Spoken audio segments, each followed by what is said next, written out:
घर आपका है, आपके पीछे तेज हवा है, आगे मुकद्दर आपका है। उसके कत्ल पर मैं भी चुप था, उसके कत्ल पर मैं भी चुप था। मेरा नंबर अब आया, मेरे कत्ल पर तू भी चुप है, अगला नंबर आपका है। आप हजरात कल से देख रहे हैं कि हजरत मुफ्ती सलमान अजहरी साहब को मुंबई पुलिस ने अरेस्ट किया।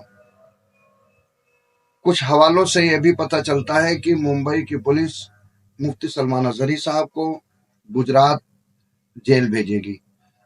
हकीकत क्या है वो आप हजरात आली जनाब वारिस पठान साहब, जो AIM असदुद्दीन ओवैसी साहब की पार्टी के जो लीडर हैं, प्रवक्ता भी हैं, साबिक MLA भी, तो उन्हीं की जुबानी आप हजरात आगे वीडियो मुलाहिजा कर लीजिए। और एक बात आप और मैं बताऊंगी, ये वो पार्टी है जिस पार्टी के ऊपर सभी को भरोसा है, चाहे वो दलित हो, आदिवासी हो, मुस्लिम समाज हो। हर एक समाज के लोगों का लगाव दिन ब दिन उस पार्टी के ऊपर बढ़ता जा रहा है, क्योंकि वो गरीबों के साथ, मजलूमों के साथ उस पार्टी के लोग खड़े रहते हैं। जैसे कि आप हजरात देखिए, कोई लीडर नहीं गया। बीजेपी से मुसलमानों को उम्मीद भी नहीं है, और उम्मीद इसलिए भी नहीं है क्योंकि उसको वोट मुसलमान देते नहीं हैं। तो जिसको वोट देते हैं उससे उम्मीद करनी चाहिए, होनी चाहिए और उनको जाना चाहिए। मगर न NCP का कोई लीडर गया है, न वहां समाजवादी पार्टी के जो लीडर अबू आसिम आजमी साहब हैं, न वो गए हैं, और न कांग्रेस का कोई लीडर गया है। जबकि वहां बड़े बड़े कद्दावर मुस्लिम लीडर हैं, मगर उसके बावजूद वो लोग नहीं गए। तो गया तो कौन गया है? तो गए तो वो लोग गए हैं जिनको लोग वोट देना पसंद नहीं करते हैं। वो हैं MIM पार्टी, असदुद्दीन ओवैसी की पार्टी के साबिक MLA वारिस पठान साहब, जो वो गए और उन्होंने मीडिया से जो बात किया वो आप हजरात मुलाहिजा कीजिए।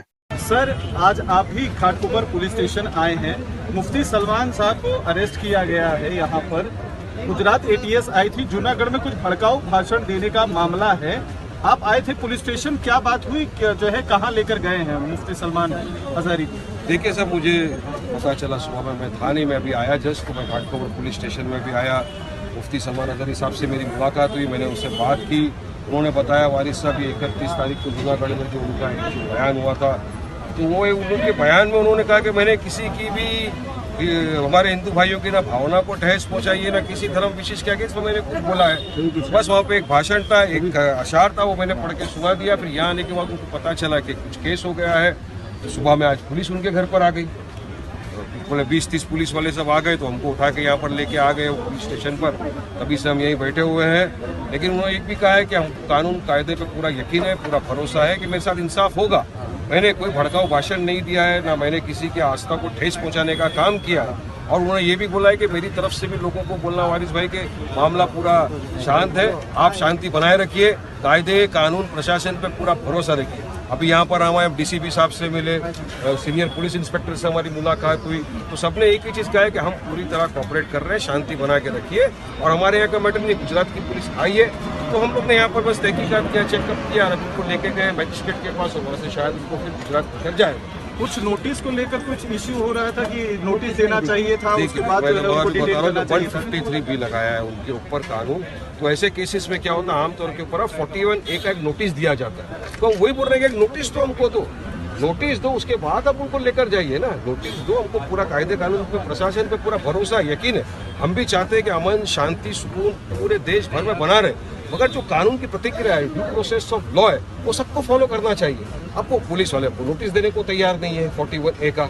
हर बार होता है 41A का नोटिस देना मैंडेटरी है, गाइडलाइंस है सुप्रीम कोर्ट का सब जगह, मगर उन्होंने दिया नहीं। बहरहाल हमको उम्मीद है कि न्याय होगा, इंसाफ मिलेगा। उन्होंने कोई भड़काऊ भाषण दिया नहीं है। और देखिए, इससे भारी भारी भाषण दे चुके हैं लोग यहाँ पर, चुन चुन के मारेंगे, 15 मिनट नहीं, 10 मिनट नहीं, 5 मिनट के लिए हमको छोड़ दो, हम सबको खत्म कर देंगे। उनके खिलाफ तो ना FIR होता है, ना कोई केस होता है। मगर यहाँ वो शख्स खुद बोल रहा है कि मैंने क्लैरिफिकेशन भी दिया है कि मैंने किसी की आस्था को ठेस नहीं पहुंचाई है, मैंने सिर्फ एक अशार पढ़ा है। और वहाँ पर जो वो मौका था फिलिस्तीन के ऊपर वो बयान कर रहे थे, तो कैसा उनको समझ लिया कि एक अल्फाज उन्होंने जो इस्तेमाल किया उसके ऊपर उनको इतना बड़ा केस। ATS आ जा रही है यहाँ पर, गुजरात से लेकर जा रही है उनको वहाँ पर। तो हम चाहेंगे कि न्याय हो सबके सामने। तो संविधान में इक्वालिटी की बात हुई, सबके साथ कानून बराबर होना चाहिए। स्टेज पर जो वीडियो वायरल हुआ है उसमें स्टेज पर मुफ्ती साहब धार्मिक नारे लगाते हुए सुनाई दिए हैं समर्थकों के सामने, जिसको लेकर सबसे ज्यादा ऑब्जेक्शन हो रहा है। और जो सेक्शन भी लगाया गया है, मामला भी जो बनाया गया है, धार्मिक भावना भड़काने का मामला हुआ है, तो इसमें क्या कहेंगे? कौन सा धार्मिक नारा लगाया जिससे कि ला इलाहा इल्लल्लाह मोहम्मद रसूलुल्लाह, लब्बैक लब्बैक या रसूल अल्लाह, नारे तकबीर अल्लाह अकबर, तो भड़काने वाले भाषण ही तो सबके तरफ में अभी हमारे यहाँ लोग लगा रहे हैं आजकल। भड़काऊ भाषण नारे लगाकर तो मोबिलाइजेशन कर रहे हैं लोगों की, मगर उनके खिलाफ तो कभी सरकार केस नहीं करती, कोई केस ऐसा होता नहीं।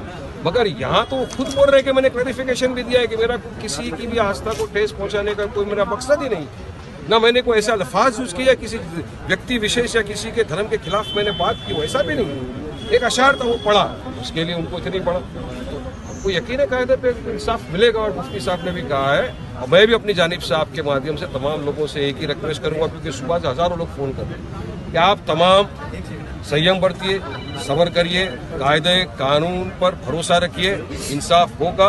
और कुछ ऐसा मत करिए जिससे कायदा कुछ खराब हो। प्रशासन पुलिस की मदद करिए और शांति के साथ बैठिए, कायदे पे भरोसा रखिए, कोर्ट कचहरी पे भरोसा रखिए, इंशाल्लाह हमको इंसाफ मिलेगा। क्या लगता है आपको इलीगल डिटेंशन किया गया है गुजरात पुलिस की तरफ से? क्योंकि नोटिस दिया ना। अब देखिए, जब उनको वहाँ पे गुजरात में पुलिस किया जाएगा तो जाहिर सी बात है जो वकील लोग हैं तो बात रखेंगे अपनी वहाँ पर कोर्ट में रखी जाएगी बात। और मैं हर एक खबर मुफ्ती सलमान अजहरी साहब की आप लोगों को इंशाल्लाह बताता रहूंगा। जो अपडेट होती रहेगी वो मैं आप तक शेयर करता रहूंगा। अस्सलाम वालेकुम।